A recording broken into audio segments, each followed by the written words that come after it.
To wrap up the presentation for this week, I would like to discuss some distilled points from the Bullock et al. Article and talk about some of the challenges that we face even when we employ a better design for mediation. And so even when we have the flexibility to manipulate the IV or even manipulate the IV and the mediator both, there are some major issues that come about even when we do the best that we can. So the overall point that I got personally from this particular article is that mediation is very, very difficult to make any kind of causal inferences about. There are several reasons for this, and it's a little bit discouraging in a way, and I'll get into those reasons in a second, but it's a little bit discouraging in a way because whenever I read a piece of this nature, I just am kind of floored by how much that we all just do not know.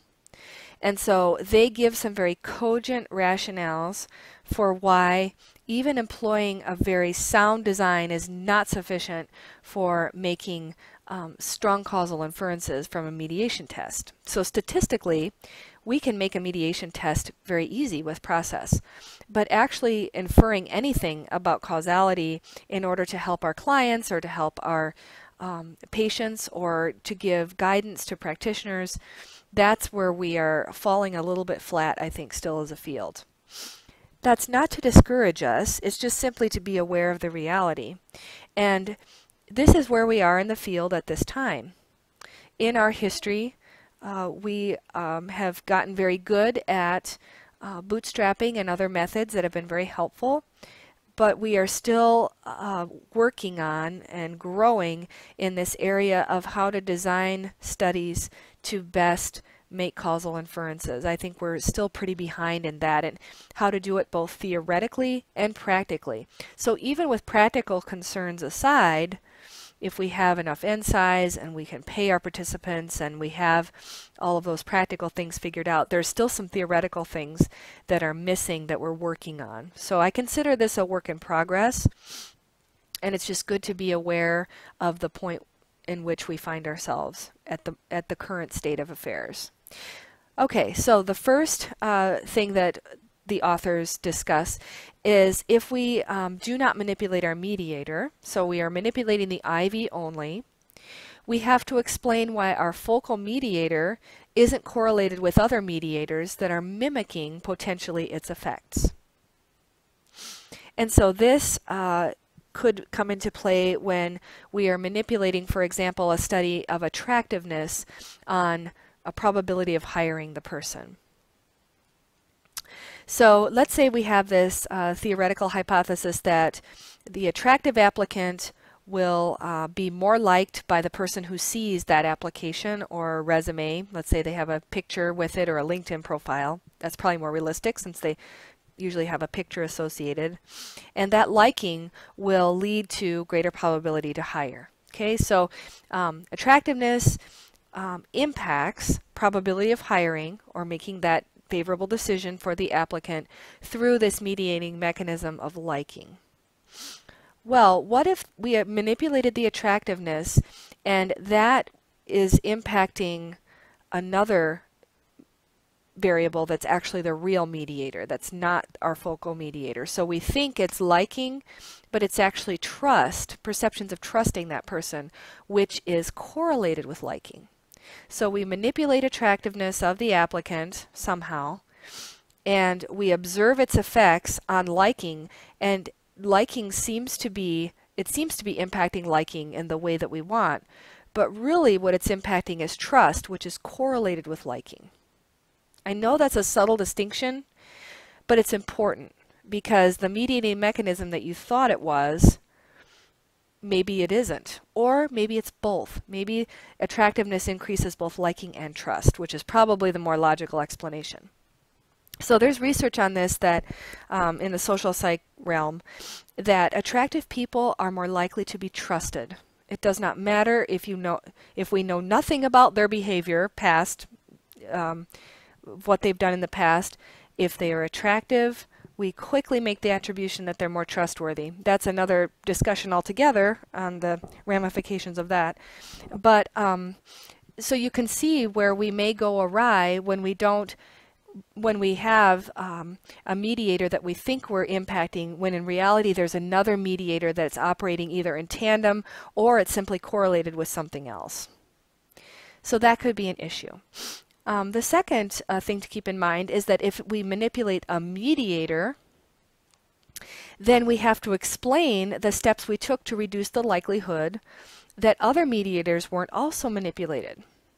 So my student actually had this in her study where she manipulated her mediator, and she manipulated cognitive trust.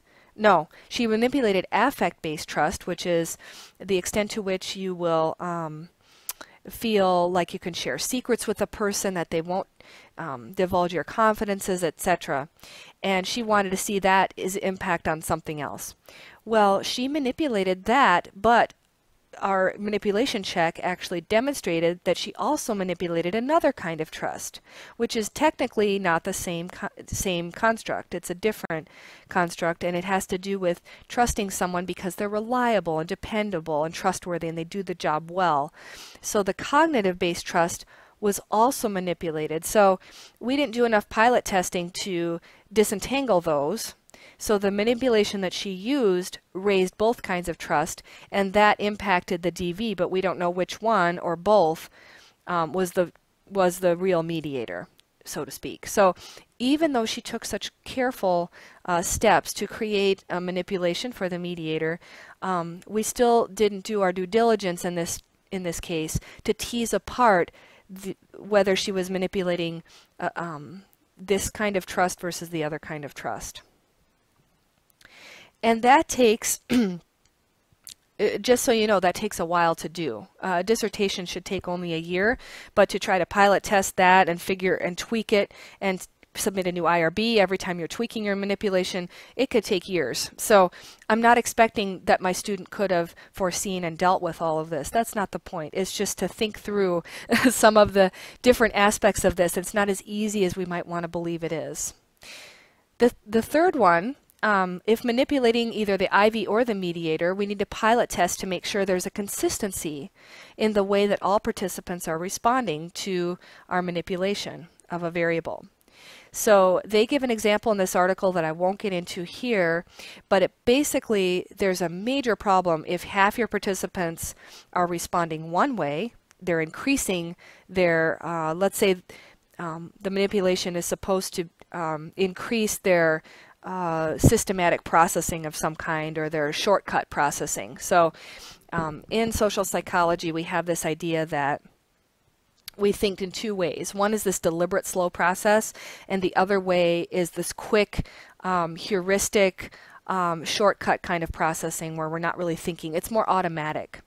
So we expect the manipulation to kick everyone into automatic processing, let's say. That's just going to be the hypothesis. Well, let's say it does that for half your participants, but the other half, it makes them go into the slow processing. So there's a moderator between your IV and your mediator that you're not accounting for. For some people, it's causing them to think more slowly and deeply, and for others, this is triggering them to go into this quick processing mode. So if that's the case, you're going to have some funky math that's going to totally screw up your mediation. So it's very important to pilot test and make sure all your participants are responding in a similar way to your manipulation. So you can just see that and make sure that it's consistent across everybody. And finally, so wrapping this all up, and these are just some of the highlights. They propose many more issues that are, sometimes they feel almost insurmountable. But they give us some hope at the end, and they talk about this idea of testing a mediation should be considered or regarded as a program of research rather than just one study. So one study will never be conclusive as to the mediation of an X to M to Y. So just that simple causal chain takes years to establish, and we cannot expect it to be conclusive after 1, 2, or even 3 studies. So I think that's a good takeaway. And just because another researcher found an experimental study or a non-experimental study evidence that's consistent with this certain mediation, that doesn't mean that it is in any way correct. And that if you did the same study, well, we talked about replication before, right? So if you replicated the study, you may not find the same results. That's, we know, is the case for any analysis. But for mediation in particular, there are so many different tweaks that you need to do. You need to first try to manipulate the IV and make sure that all the participants are responding in the same way to the manipulation, and find ways to tweak the mediator as well.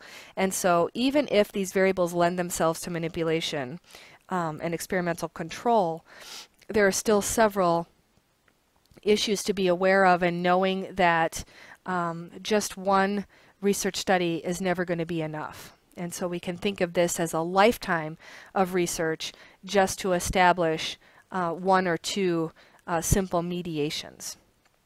So I know that that's a lot to think about, but I think it's fascinating, actually. I think it's good because it humbles us, it shows us how much we don't know, and it shows us how much more there is to do and the challenges that we have in front of us. But incremental progress toward those goals is a worthy endeavor, in my view. So lots of work to do, and also a critical eye when reading research that uses causal modeling. So that's really important, because you want to be pulling the right lever to make the change and not the wrong one. Well, this concludes week 7 content. And so again, as always, please feel free to email me or myself or the TA with any questions you may have, and keep up your great efforts this quarter. I'll see you in class.